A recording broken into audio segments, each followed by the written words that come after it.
A continuación pasamos a la segunda ponencia, que es la ponencia de Begoña Rúa Zarauza, que la voy a presentar brevemente.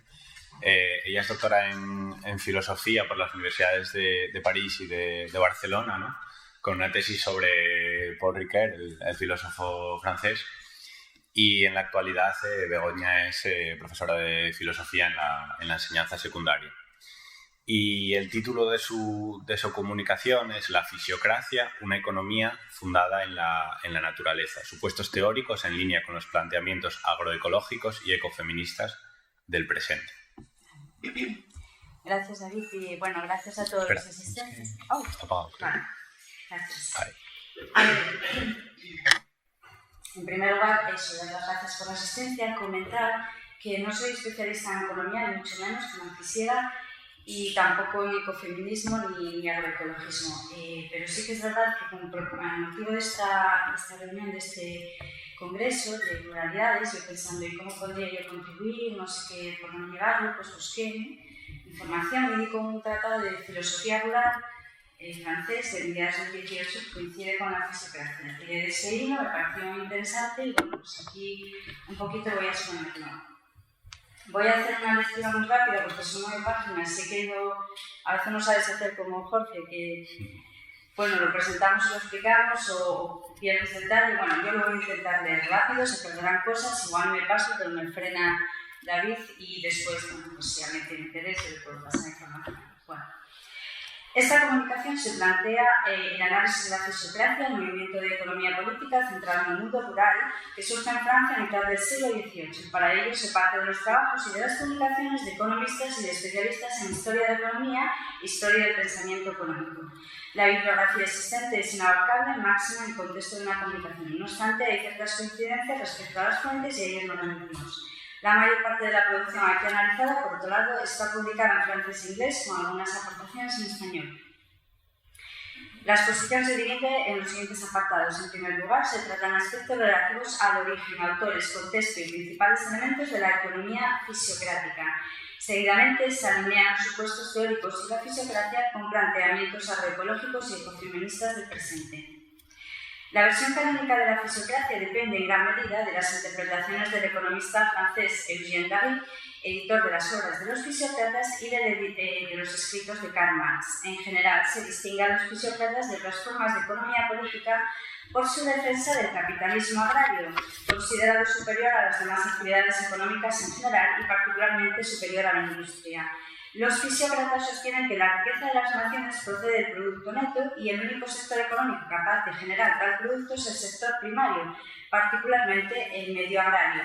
Por otra parte, en sus textos sobre fisiocracia, Marx considera que desarrollan una teoría de la plusvalía en términos de cantidades físicas, mientras que comentaristas contemporáneos como Jean Cartelier y Jean Livadi, especialistas en historia del pensamiento económico, interpretan la teoría fisiocrática en términos del valor de cambio de las mercancías. La fisiocracia, que significa gobierno de la naturaleza de las cosas, es una concepción físico-materialista de la sociedad. La importancia de Keynes en la historia de la economía ha sido ampliamente reconocida, considerándola la primera teoría de economía científica, entendida en sentido amplio respecto a la actualidad. Hay un amplio consenso, según Gerke Kurz, por otro lado, admitir que Marx fue quien mostró la relevancia de los logros de la escuela fisiocrática por el análisis del proceso de producción capitalista como un todo y quien rehabilitó el tablero económico, la tabla económica de Keynes. Desde la perspectiva de la economía política, la fisiocracia constituía un movimiento cuya finalidad era propiciar una serie de reformas en la Francia del antiguo régimen y fomentar el crecimiento económico basándose en el sector agrario, a semejanza de la prosperidad lograda por este mismo sector en Gran Bretaña. La fisiocracia creó una escuela bajo la dirección de su fundador, François Quesnay, médico cirujano de la corte del rey que tenía a favor de Luis XVI y de Madame Pompadour. La escuela de la doctrina fisiocrática tuvo un gran auge en las primeras 2 décadas de la segunda mitad del siglo XVIII y el final del reinado de Luis XV y de la muerte de Quesnay en 1774 coinciden en el tiempo. A Quesnay se le atribuyen 2 artículos en la enciclopedia Fermier y Vance, Agricultores y Ranos, si bien ambos están firmados por su hijo, médico de la corte, mantenía su activismo económico en el anonimato debido a su posición social de cortesano. Le convenía proteger su reputación y mantenerse al margen de posibles controversias políticas. aunque también puede ser que debe ser interés de propagar sus ideas sin necesidad de reconocimiento público. Desde que comienza a publicar trabajos como economista y ya como médico, creó un taller de escritura, un Writing Workshop, para facilitar la fundación y los estudios de la economía política. De ahí el carácter colectivo de los textos de la fisiocracia. La principal aportación de los fisiócratas es la tabla económica, formulada por Keynes a mediados del siglo XVIII, un instrumento económico de reconocido valor considerado por gran parte de los historiadores y economistas como precursor de diversos análisis modernos. A continuación se expone de manera muy sucinta los principales elementos de la economía de Keynes. En primer término, la economía pone de manifiesto las características específicas, las leyes o principios económicos. En un segundo término, estas leyes se relacionan con un circuito o circulación que vincula la distribución y el gasto de la riqueza con la producción. La tesis central supone que no solo todos los fenómenos económicos están relacionados entre sí, sino que estos dependen sobre todo de las condiciones de producción de las mercancías. En la economía fisiocrática pasa a primer plano, por primera vez en la historia del pensamiento económico, la idea de que la economía nacional tiene que ver con un proceso de reproducción en el que las mercancías se reproducen mediante el trabajo y otras mercancías.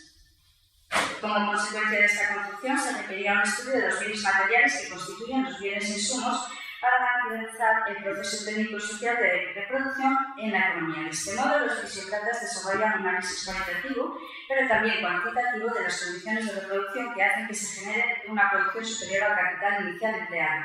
De este proceso de reproducción deriva la noción de producto neto, es decir, la diferencia entre el output e input. En torno a la noción se organiza la discusión de las cuestiones económicas. A este principio se une la teoría de la productividad exclusiva de la agricultura, según la cual este es el único medio de producción capaz de generar el producto neto y, por consiguiente, el único medio que genera auténtica riqueza. La industria y el comercio, por su parte, son considerados estériles en el sentido de que no proporcionan materia prima propiamente dicha. La distinción entre trabajo productivo e improductivo procede de los fisiócratas, que demuestran que solo es productivo el trabajo que crea la plusvalía, un producto, por tanto, que contiene un valor superior a la suma de los valores consumidos durante su producción. Siguiendo con el análisis de Marx, la agricultura es la principal rama de producción de forma palpable e incontrovertible. Cita Marx: en la agricultura se manifiesta directamente el excedente de valores de uso producidos sobre los valores de uso consumidos por el trabajador y, por lo tanto, puede captarse sin un análisis del valor en general, sin una comprensión clara de la naturaleza del valor. En el caso de la industria manufacturera, por el contrario, generalmente no se considera que el trabajador produzca directamente sus medios de subsistencia y se requiere el análisis del valor para comprender la generación del excedente. Otro de los aciertos que más reconocen los fisiócratas es la distinción entre las grandes clases económicas funcionalmente determinadas. Hay tres grandes clases denominadas clase productiva o sector agrario, clase de los propietarios y clase estéril. La clase productiva se subdivide en agricultores y asalariados agrícolas. Los protagonistas de esta clase son los arrendatarios que cultivan la tierra por su cuenta con capital circulante propio y entregan el producto neto excedente de la producción a la clase de los propietarios en pago por la explotación y arrendamiento de terrenos. Los ingresos que los propietarios reciben en concepto de renta conllevan, no obstante, una inversión en la roturación y preparación previa de las tierras que arrendan por periodos de 10 años. La renta de los propietarios no coincide con el producto neto. Deben renunciar a una parte de la riqueza total producida en un año para dejarla a disposición de los agricultores arrendatarios. Estos últimos pueden reinvertir el beneficio en adelantos previos que sirven para renovar el capital fijo de la explotación, vallas, animales de tiro, etc. Y en avances anuales para abastecerse anualmente de materias primas, como semillas o abonos, y de trabajadores asalariados. Entre los propietarios figuran el rey, la nobleza terrateniente, el clero y, en cierta medida, los funcionarios del tercer estado, un grupo estamental que vive de la propiedad inmobiliaria rústica. La mano de obra de los trabajadores sin propiedad constituye un elemento pasivo en el tablero, como en el caso de la clase artesanal, produce los valores necesarios para su sustento. Este es uno de los aspectos en los que incidirá la crítica de Marx, al señalar que, cito a Marx, la propia plusvalía está mal concebida por los fisiócratas porque tienen una idea equivocada del valor y lo reducen al valor del uso del trabajo, no al trabajo tiempo social homogéneo. No obstante, sigue siendo correcta la definición de que solo es productivo el trabajo asalariado que crea más valor del que cuesta. Adam Smith libera esta definición de la comprensión errónea con la que le vincularon los fisiócratas. Bueno, iba un poco a describir el proceso económico, pero lo voy a saltar para no alargarme mucho, porque esto es bastante largo y quiero tratar un poco la parte, digamos, propiamente agroecológica y ecofeminista. Alineación de los supuestos teóricos de la fisiocracia con planteamientos agroecológicos. El propósito de Quene, cortesano de Luis XV en Versalles, es la explotación racional y eficaz de las tierras en una sociedad feudal y estamental. En este contexto, la economía política de los fisiócratas se inspira en la concepción teológica de la naturaleza y del orden social heredada de la escolástica. Agustín de Hipona tenía una concepción sagrada de la agricultura y la tierra que obedecen a un orden preestablecido por Dios. Dentro de este orden, no obstante, el orden natural preestablecido por Dios se distingue del orden social que tiene que ver no ya con la voluntad divina, sino con la voluntad humana.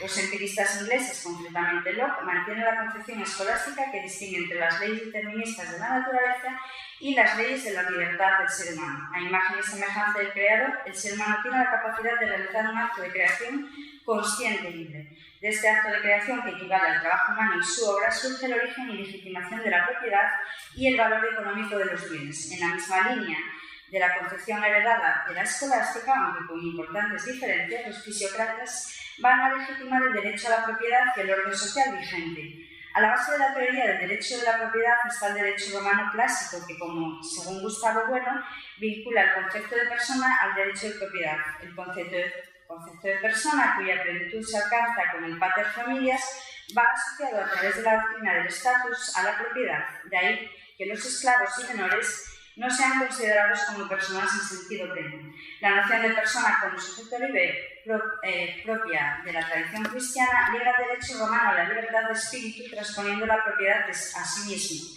La persona, si tiene propiedad a sí misma, tiene libertad y autodeterminación. Esta es la tradición que está a la base de la fisiocracia cuando reconoce tres formas de propiedad: la propiedad personal, la propiedad mobiliaria y la propiedad de la tierra. De la propiedad de sí mismo procede el principio de autoconservación, según el cual el individuo está en lucha por la subsistencia.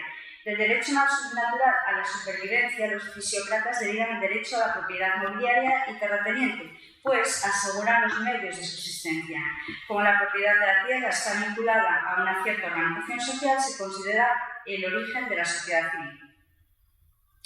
El disfrute del derecho natural difiere entre las personas según las actitudes físicas y psíquicas de cada individuo, de donde se deriva la desigualdad natural que justifica las diferencias en derechos de propiedad. Tal es la lógica que legitima el antiguo régimen. Para los fisiócratas no existe la relación contractual que forma el pacto social, a diferencia de las tesis de Hobbes, que parte de la sociabilidad natural en la que las diferentes capacidades conviven armoniosamente y se complementan entre sí.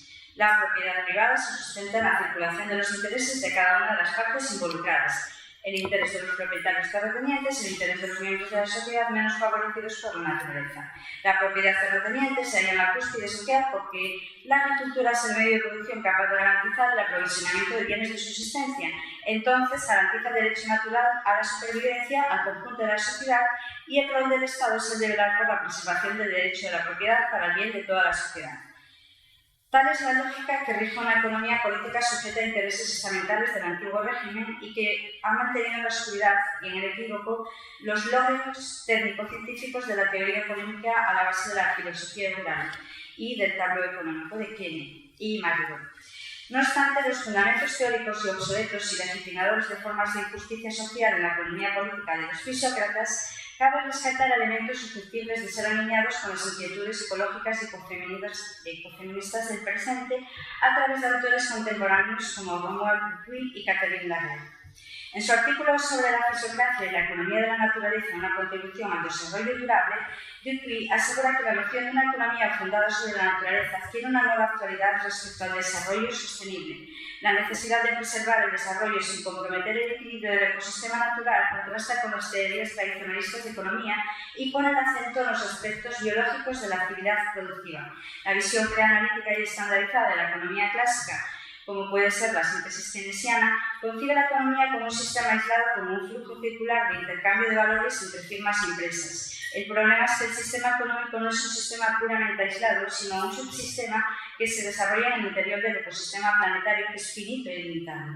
El subsistema económico no representa un problema mientras el crecimiento no era importante, pero su desarrollo ha llegado a tal punto de alcanzar prácticamente la totalidad del ecosistema planetario, minimizando la capacidad de absorción y de regeneración. Inspirándose en la concepción naturalista de autores contemporáneos como Linneo y Buffon, y Sócrates en particular, Quine, médico naturalista, cree que la naturaleza tiene su propia economía, que la naturaleza es ella misma, en cierta medida, economía. La fisiocracia, el gobierno de la naturaleza, entraña el conocimiento y el respeto de las leyes naturales para la adecuada gestión del ecosistema. Quine reconoce que el ser humano vive y forma parte del sistema natural que involucra igualmente las acciones morales relacionadas con la subsistencia, primero y más fundamental de todos los derechos. Sensibles, por otro lado, a las hambrunas de Europa del siglo XVIII, defienden la necesidad del aumento de la producción de los bienes de subsistencia capaces de abastecer y sostener el crecimiento demográfico. En términos de François Dominique, esta visión materialista de la riqueza social hace que la agricultura sea, a los ojos de Quine y sus discípulos, la fuente de todas las riquezas del Estado y de todos los ciudadanos, pues de la agricultura procede el alimento. Por otra parte, a diferencia de la teoría de Locke, que defiende el trabajo como la fuente del valor económico y de la propiedad, los fisiócratas sostienen que el origen de las riquezas procede de la capacidad de regeneración de la naturaleza. El trabajo humano representa el movimiento racional y mecánico capaz de potenciar el proceso natural de regeneración, de tal manera que la plusvalía no procede del trabajo, sino del fenómeno bioeconómico que produce un excedente. Inspirándose en naturalistas como Linneo, para quien el fenómeno bioeconómico sitúa al ser humano en el interior del ecosistema cuyo equilibrio se mantiene por la estabilidad de las diferentes fuerzas, Quine reproduce la lógica del equilibrio en el campo.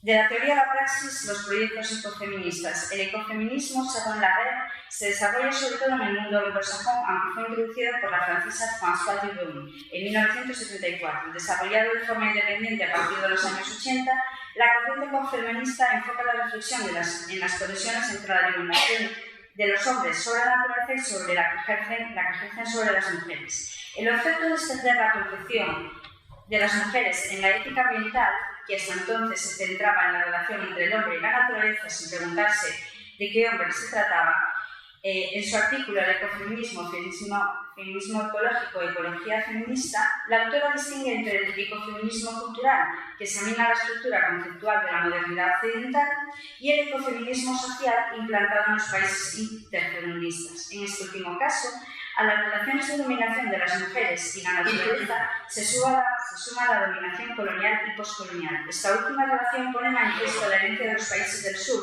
tras la dominación colonial que se extiende a sus potencialidades económicas y que con frecuencia ha degradado profundamente su entorno. Las consecuencias ambientales del desarrollo y la globalización recaen además con más peso sobre las mujeres que contemplan cómo sus actividades tradicionales, ir a buscar leña o agua, se han vuelto más arduas con la industrialización y el mercantilismo del trabajo agrícola. Para las mujeres africanas, por ejemplo, el trabajo agrícola es indispensable para su subsistencia, suponiendo entre el 60 y el 80% de la producción alimentaria. Actividades que, por otro lado, garantizan el mantenimiento de la biodiversidad y mantienen el vínculo con el entorno. Otra de las cuestiones de la red pone en manifiesto es el vínculo entre la ética del cuidado y el ecofeminismo. Más exactamente, ambos están ligados en una forma particular de economía, la del oikos griego, la economía del hogar típicamente ligada a la mujer. Pretensión que parece una provocación que relegaría a la mujer a los roles tradicionales de esposa y madre. Sin embargo, la reivindicación de los roles tradicionalmente desempeñados por la mujer es necesaria en la medida en que ponen en evidencia una doble ocultación y dependencia, saber, la de la economía capitalista y la dominación masculina respecto al entorno en el que se insertan y el trabajo doméstico de las mujeres, en el cual las actividades mercantiles no podrían desarrollarse. Mediante el emblema de volver la economía a casa, invitación formulada por una ecofeminista, se pretende resaltar los vínculos entre la ética del cuidado, la ética ambiental y el género. En este contexto, la cuestión que se plantea es en qué sentido podría decirse que el rol de cuidar de la tierra está particularmente confiado a las mujeres. Por otro lado, y en línea con los planteamientos de la fisiocracia, la ética del cuidado, la ética ambiental y el género concuerdan en conceder mayor importancia a la reproducción, tanto biológica como social, sobre la mera producción de la lógica capitalista. La pandemia de COVID-19, que se extendió en 2020, fue una crisis sanitaria ligada a las crisis económicas, financieras y sociales. Todo el sistema podría haberse desplomado y el sistema antiguo fue gracias a las trabajadoras trabajadores que aseguran los servicios vitales, trabajadores que en gran parte son trabajadoras, médicas, enfermeras, auxiliares, asistentes, cajeras, etc. La pandemia reveló el trabajo esencial de las mujeres y el mantenimiento de las formas de vida cotidianas. Un hecho que pronto cayó en el olvido, aunque ante quienes salieron a la escena personajes políticos y héroes científicos, sobre todo varones. Las mujeres, que inicialmente habían salido de la invisibilidad, no tardaron en volver.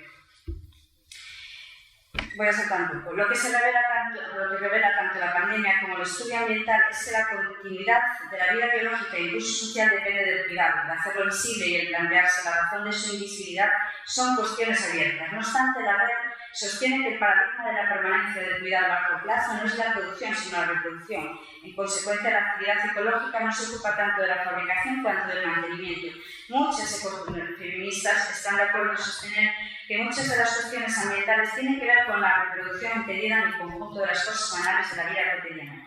Actos todos ellos que escapan al control y a la lógica del mercado, incluido el circuito económico de Keynes, siendo, sin embargo, indispensables para la transmisión de la vida y para el mantenimiento de su cualidad. En la práctica, muchas de las mujeres comprometidas con cuestiones ecológicas son mujeres que se movilizan contra la implantación de artefactos y producciones que amenazan o destruyen la salubridad del entorno, afectando a las especies y a sus familias. Lo que describen los feministas de la escuela de Liefeld, tradición de Alemania marxista y libertaria del año 95, es que el denominado feminismo de subsistencia es el resultado de un proceso histórico. Lejos de enviar a la mujer a la casa, esta forma de feminismo surge de la descomposición de las formas sociales tradicionales, separando la reproducción biológica de la producción económica. Se trata de un trabajo de subsistencia y no de trabajo meramente doméstico. Las familias de paisanos que quedan fuera del circuito económico general son células independientes, aunque también en interdependencia con sus vecinos, y su trabajo es un trabajo de subsistencia. Las paisanas, a diferencia de la ama de casa convencional, aunque no están exentas de dominación patriarcal, ejemplifican un cierto empoderamiento íntimamente vinculado a la aportación directa de la mujer a la economía del hogar o finca. El trabajo de la ama de casa convencional es invisible o invisibilizado a efectos de la economía, generando una dependencia directa y, en cierta medida, absoluta del varón que gana el salario y cubre las necesidades de subsistencia. La paisana del campo, sin embargo, contribuye a la subsistencia en pie de igualdad, ganando en independencia y libertad. Concluyo. ¿Qué se puede concluir? Que tiene sentido hablar de un gobierno de la naturaleza, de una fisiocracia, en la medida en que la naturaleza tiene sus propios ciclos y leyes que no se pueden violentar. Tiene sentido, además, poner el énfasis en el sector primario de la producción, el sector agrario, el medio rural, condición de posibilidad no solo de la producción, sino de la subsistencia del ser humano y el ecosistema. En este contexto importa sobre todo el proceso material de la reproducción sobre la sola producción garante y generadora del capital. En último término, los planteamientos agroecológicos y ecofeministas coinciden en una economía que podría decirse materialista, en la medida en que valoran la subsistencia primera y más fundamental de las necesidades naturales y humanas. Y perdón porque seguramente me he pasado bastante, ¿no? Está bien, está bien. Gracias.